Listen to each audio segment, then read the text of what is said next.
Los cristianos son el grupo más perseguido en el siglo XX, son los más perseguidos en el siglo XXI. Eso es un hecho. Es un hecho la cantidad de gente y de cristianos que persiguen, incluso que matan por su fe. Hace poquito estuve con un gran amigo mío, pastor canadiense, nos tocó dar una conferencia juntos. Él se llama Artur Pawlowski. ¿Alguien lo conoce de nombre? Bueno, el pastor Artur Pawlowski, después lo van a buscar porque es un héroe, es un mártir del siglo XXI. El pastor Artur Pawlowski en los últimos 2 años ha estado 20 veces en prisión. 20 veces. A él lo han torturado, a él le han quemado su casa con su familia adentro, lo han intentado asesinar. La vez que más le ha tocado estar en prisión han sido 50 días, en encierro solitario. Le han mandado prisioneros para matarlo cuantiosas veces.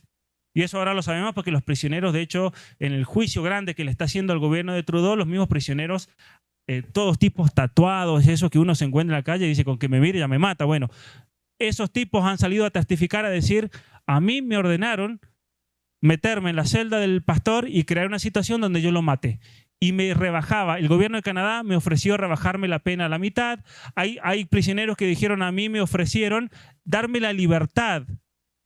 Y miren lo que es esto, miren lo que es la conciencia del ser humano, porque serán asesinos, serán criminales, habrán cometido de todo, pero ellos eran conscientes que a un pastor no había que tocarlo. ¿Saben por qué? Eso es muy interesante.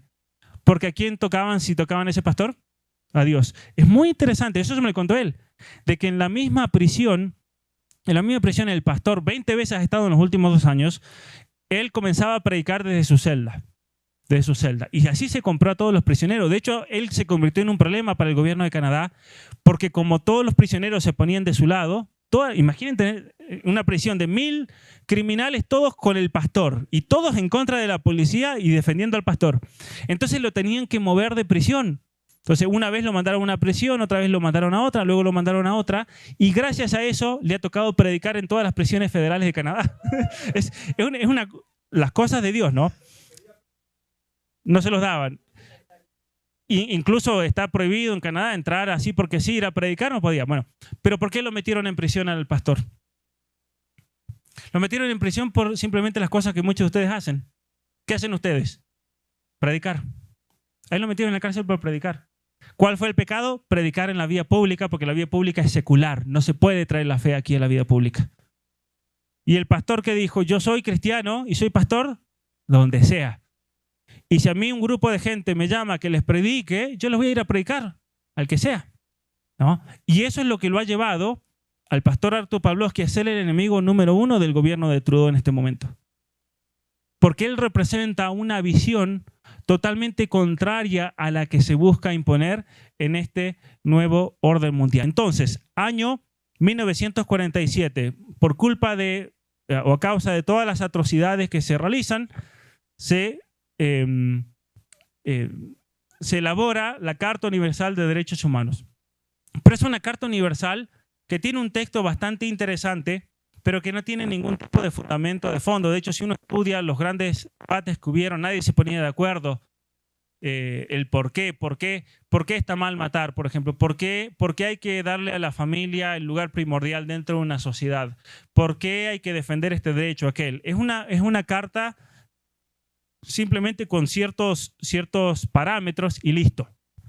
Pero luego, esa Carta de Derechos Universales ha comenzado a manipularse para favorecer un cierto entendimiento, una cierta manera de ver al ser humano. Y es ahí donde entran de lleno, por ejemplo, todas las cuestiones que estamos viendo del aborto, del feminismo, de la ideología trans. Esta carta comienza con todos los seres humanos nacen libres e iguales en dignidad y derechos y dotados como están de razón y conciencia, deben comportarse fraternalmente los unos con los otros. Muy bien. Los derechos humanos entonces son normas que buscan proteger al ser humano de toda una serie de graves abusos que pueden ser políticos, que pueden ser legales y que pueden ser sociales. Hasta ahí vamos bien y ahí se crea toda una estructura de lo que podríamos llamar el derecho internacional. Gracias a Dios, cuando se elaboraron esta serie de normas, habían muchos cristianos y habían muchos filósofos, muchos católicos presentes en esa reunión que tuvieron mucha influencia para asegurarse de que no metan ninguna aberración. Aunque si bien hay que reconocer que el mundo no estaba tan corrompido en 1947 como ahora, ¿no? Si esa Carta Universal se tendría que hacer ahora en las Naciones Unidas, olvídense, porque sería criminal ser hombre o ser mujer, por ejemplo, ¿no? Esto lo vamos a saltear. Bueno, vamos a mencionar esto. Los derechos humanos del individuo. Dentro de los derechos humanos nosotros nos encontramos con derechos, si lo consideramos al ser humano como alguien individual, tenemos el derecho a la vida, tenemos el derecho a la integridad corporal, al bienestar, a la propiedad privada, tenemos derecho a que nos hagan un proceso judicial justo. Por ejemplo, si yo asesiné a alguien, me tienen que acusar y condenar por asesinar a esa persona en esas condiciones, no por haber asesinado a 5, por ejemplo, ¿no? El derecho a la fama, el derecho a la intimidad. Luego tenemos el derecho o los derechos humanos en relación a la sociedad familiar, y ahí tenemos el derecho al matrimonio, el derecho a la educación. Pero cuando se escribió, y aquí voy a hacer este paréntesis, cuando se redactó esta Carta Universal, sí se entendía que cuando se hablaba de matrimonio, ¿de qué estábamos hablando? Del matrimonio como estaba presente en la historia de la humanidad y también como estaba presente en las Sagradas Escrituras. La unión indisoluble hasta que la muerte los separe entre un hombre y una mujer en vistas a la procreación. Un elemento unitivo y un elemento procreativo. Eso no se discutía.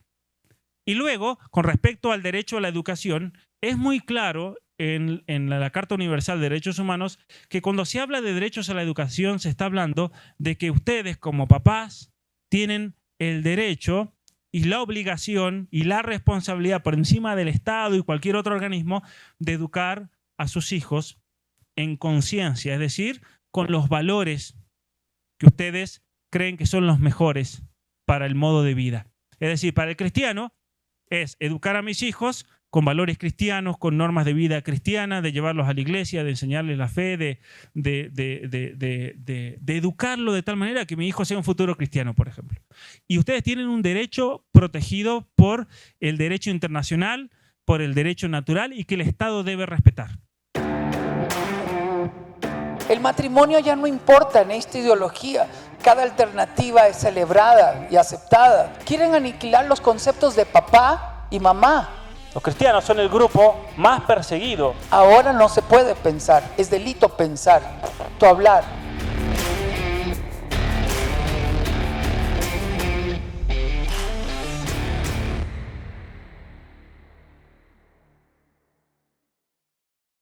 Ahora, vayamos a Canadá.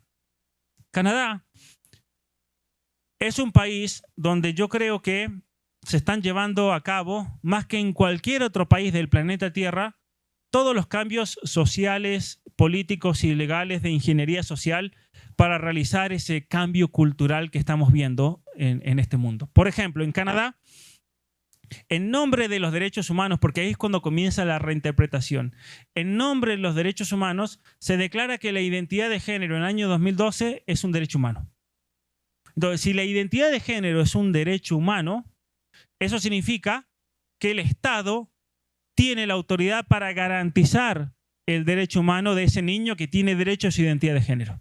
Y aquí se ponen complicadas las cosas, porque el Estado de Canadá va a decir, entonces el niño tiene derecho a conocer que tal vez es no binario, o que ese niño puede ser de dos espíritus, o de género fluido, o que aquí tenemos un niño trans que está atrapado en el cuerpo de una niña, o una niña que está atrapada en el cuerpo de un varón. Y es el Estado el que tiene la obligación de garantizar ese derecho. Ahora, y el niño ni lo sabe. El niño ni lo sabe. Ahí está, eso es que acaba de decir usted. ¿Cómo se llama usted? Ariel. Es muy importante. El niño no lo sabe. ¿Y el niño por qué no lo sabe? Entonces, el gobierno de Canadá, firmado por Trudeau, sacó una declaración que la tengo aquí en mi libro, donde dicen, los padres son el enemigo número uno de los niños, especialmente los padres cristianos. ¿Por qué? Porque los padres cristianos educan a sus hijos según normas heteronormativas, es decir, los padres le enseñan a los niños que hay que ser heterosexual.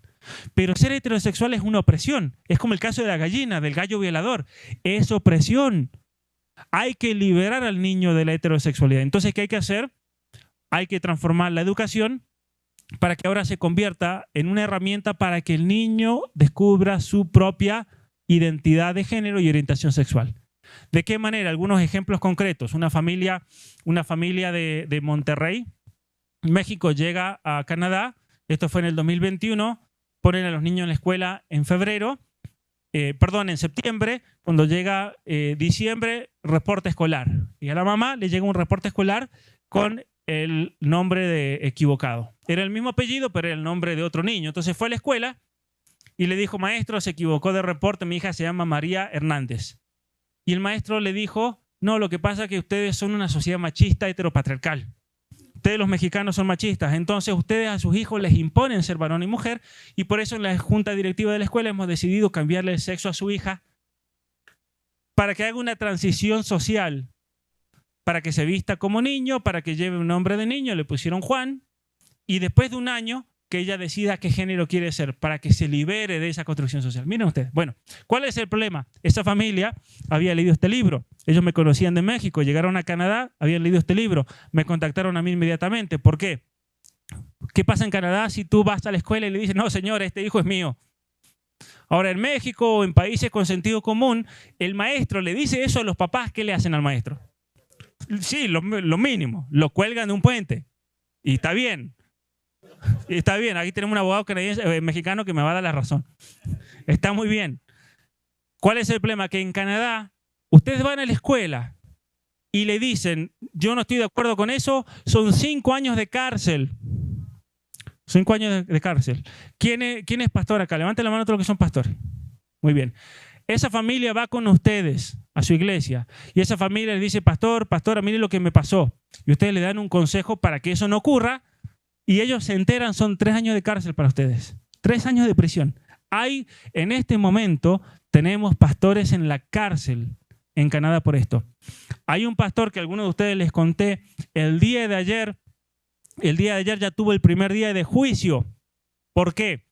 Porque una de las cosas que está haciendo el gobierno de Canadá en las escuelas es llevar a transexuales, porque ellos son los que se liberaron de las normas heteropatriarcales. Entonces traen a transexuales a que le hablen a niños a partir de los 2 años.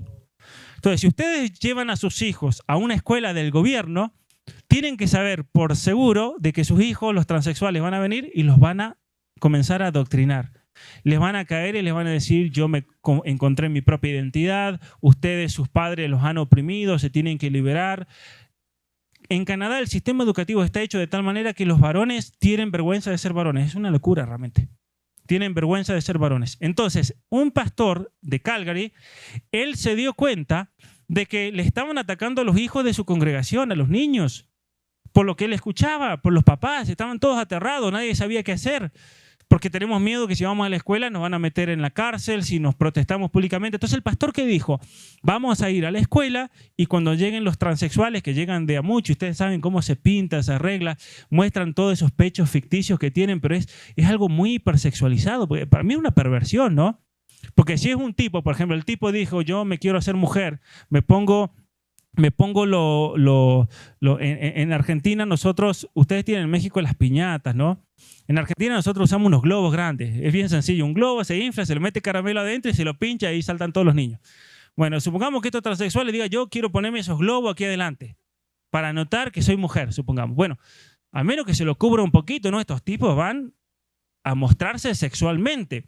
Muy provocadores. Bueno, se van a vestir de una manera desagradable, totalmente inapropiada con niños. ¿Cómo va a ir vestido así? Bueno, resulta que el pastor dijo: nos vamos a juntar toda la congregación y vamos a ir a esa escuela, vamos a ir a la parte del salón de entrada, que es público, cualquier padre, cualquiera puede meterse ahí, y nos vamos a arrodillar todos cuando pasen estos transexuales y vamos a orar para que el demonio se vaya de ese lugar. Porque es una cosa satánica eso también.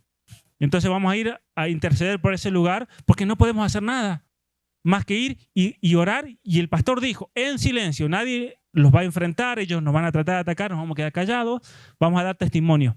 Y el pastor se fue. Bueno, ese pastor ahora está arrestado por eso. Y lo quieren meter en prisión 5 años. Y es más, hay una diputada de la ciudad de Calgary que le quiere dar la pena máxima, que son 10 años de prisión. Simplemente porque el pastor dijo: eso es una aberración contra nuestros hijos, vamos a ir a enfrentarnos. Y así hay decenas de pastores en Canadá que están en situaciones legales muy complicadas simplemente por defender. Acá no estamos hablando ni siquiera de ir a predicar la fe, de defender cosas básicas.